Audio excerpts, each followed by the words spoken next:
News Bangladesh, সংবাদ দিনের শেষে। জাতীয় সংবাদ। বাংলাদেশে উন্নয়ন বাজেটের 40% অর্থ তছরুফ হয়েছে বলে জানিয়েছেন শ্বেতপত্র কমিটির প্রধান ড দেবপ্রিয় ভট্টাচার্য। রাজধানীর শেরেবাংলা নগরে এনইসি সম্মেলন কক্ষে শ্বেতপত্র কমিটির সংবাদ সম্মেলনে ড দেবপ্রিয় ভট্টাচার্য একথা বলেন। সংবাদ সম্মেলনে কমিটির সব সদস্য সংক্ষেপে প্রতিক্রিয়া জানান। এর আগে দেশের অর্থনীতির সার্বিক পরিস্থিতি খতিয়ে দেখতে শ্বেতপত্র প্রণয়ন কমিটি গঠন করে অন্তর্বর্তী সরকার। শ্বেতপত্র প্রণয়ন কমিটির প্রতিবেদনে শেখ হাসিনার নেতৃত্বাধীন আওয়ামী সরকারের সময়ে গড়ে প্রতি বছর 16 বিলিয়ন মার্কিন ডলার পাচার হয়েছে বলে উল্লেখ করা হয়েছে। তাছাড়া এতে উঠে এসেছে প্রতিটি খাতে লুটপাট ও দুর্নীতির চিত্র। জলবায়ু পরিবর্তনের কারণে এই সময়ে ডেঙ্গু সংক্রমণ অব্যাহত থাকলেও রোগটিকে গুরুত্ব না দেয়ায় তুলনামূলক মৃত্যুর সংখ্যা বাড়ছে বলে জানিয়েছেন স্বাস্থ্য অধিদপ্তরের মহাপরিচালক অধ্যাপক ডাক্তার আবু জাফর। স্বাস্থ্য অধিদপ্তরের সভাকক্ষে আয়োজিত এক সংবাদ সম্মেলনে তিনি একথা জানান। ডাক্তার আবু জাফর বলেন, ডেঙ্গু রোগীদের জটিল পরিস্থিতি তৈরি না হলে সাধারণত তারা হাসপাতালে আসছেন না। এতে দেখা যায় খুব অল্প সময়ে রোগী শকে চলে যাচ্ছে, রোগীদের পেটে ও ফুসফুসে পানি আসছে। এমন একটা সময় তারা হাসপাতালে আসছেন যখন আর তাদের জন্য কিছু করা যাচ্ছে না। শুধুমাত্র দেরি করে হাসপাতালে আসার কারণেই মৃত্যু বেশি হচ্ছে বলে জানান তিনি। ইসকন নিয়ে ভারতীয় গণমাধ্যম গুজব ছড়াচ্ছে বলে মন্তব্য করেছেন স্বরাষ্ট্র উপদেষ্টা লেফটেন্যান্ট জেনারেল জাহাঙ্গীর আলম চৌধুরী। আজ রংপুরে সফরে গিয়ে সংখ্যালঘু ও ইসকন ইস্যু নিয়ে গণমাধ্যম কর্মীদের প্রশ্নের উত্তর দেওয়ার সময় এ মন্তব্য করেন তিনি। জাহাঙ্গীর আলম বলেন, এখানে কোনো অস্থিতিশীল পরিস্থিতি তৈরি হয়নি। ইসকন নিয়ে ভারতীয় মিডিয়া গুজব ছড়াচ্ছে। এ বিষয়ে বাংলাদেশের মিডিয়াকে সতর্ক থাকতে হবে। সব মিথ্যা মামলা বা মামলা বাণিজ্যকারীদের বিরুদ্ধে ব্যবস্থা গ্রহণ করা হবে। একই সঙ্গে জুলাই গণ অভ্যুত্থানে হওয়া মামলাগুলোর প্রকৃত দোষীদের বিচারের মুখোমুখি করা হবে। দেশের পরিস্থিতি স্বাভাবিক হতে মানুষকে ধৈর্য ধরার আহ্বান জানান উপদেষ্টা।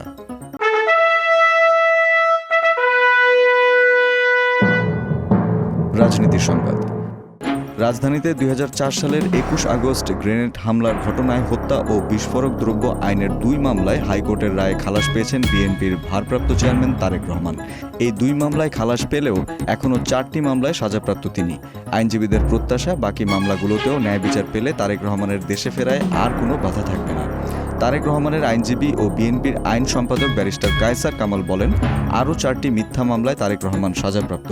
তিনি 21 আগস্ট গ্রেনেড হামলা মামলায় যেমন ন্যায় বিচার পেয়েছেন, আশা করি সাজাপ্রাপ্ত ওই 4টি মামলায়ও ন্যায় বিচার পাবেন তিনি। আন্তর্জাতিক সংবাদ।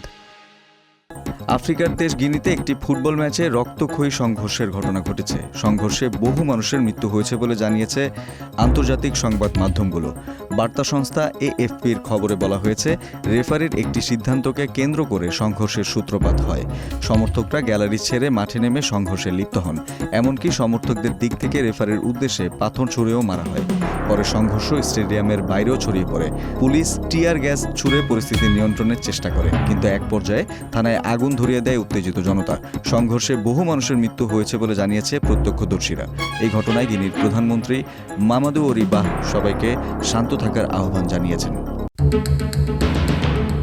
তথ্য প্রযুক্তির সংবাদ।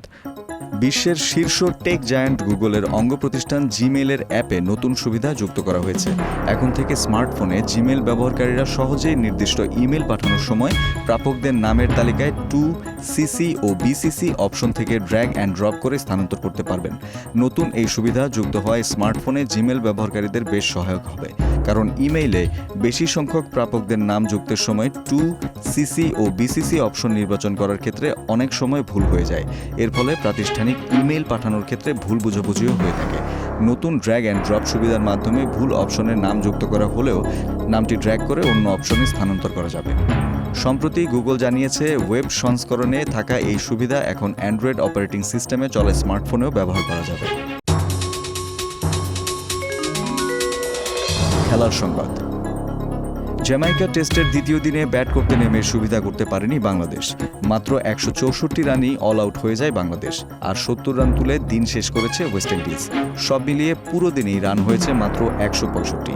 এই ম্যাচে 16 ওভার বল করে 4 উইকেট শিকার ও 10টি মেইডেন দিয়েছেন জেডেন সেলস, আর খরচ করেছেন মাত্র 5 রান, যার ফলে শতাব্দীর সবচেয়ে কিপটে বোলিংয়ের রেকর্ড নিজের করে নিয়েছেন এই ক্যারিবিয়ান পেসার।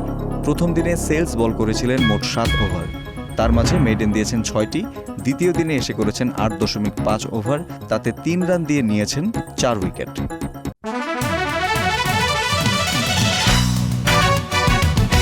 স্মৃতি বিনোদন। তুফানের পর এবার নতুন সিনেমা নিয়ে আসছেন ঢাকায় চলচ্চিত্রের শীর্ষ নায়ক সাকিব খান ও বর্তমান সময়ের দর্শকপ্রিয় পরিচালক রায়হান রাফি জুটি। সিনেমার নাম তাণ্ডব। সম্প্রতি বাংলাদেশ চলচ্চিত্র পরিচালক সমিতিতে সিনেমাটির নাম নিবন্ধিত হয়েছে বলে নিশ্চিত করেছেন এফডিসি পরিচালক সমিতির মহাসচিব শাহিন সুমন।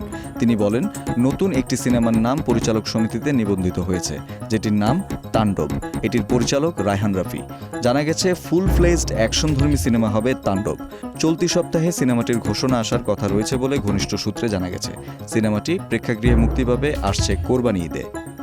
দর্শক, এই ছিল আজকের নিউজ বাংলাদেশ সংবাদ দিনের শেষ আয়োজন। দেশ বিদেশের প্রতিদিনের সবশেষ সংবাদ জানতে চোখ রাখুন www.newsbangladesh.com এ। লাইক শেয়ার দিয়ে সঙ্গে থাকুন নিউজ বাংলাদেশের ফেসবুক পেজ ও ইউটিউব চ্যানেলে। ভালো থাকুন, সুস্থ থাকুন। আল্লাহ হাফেজ।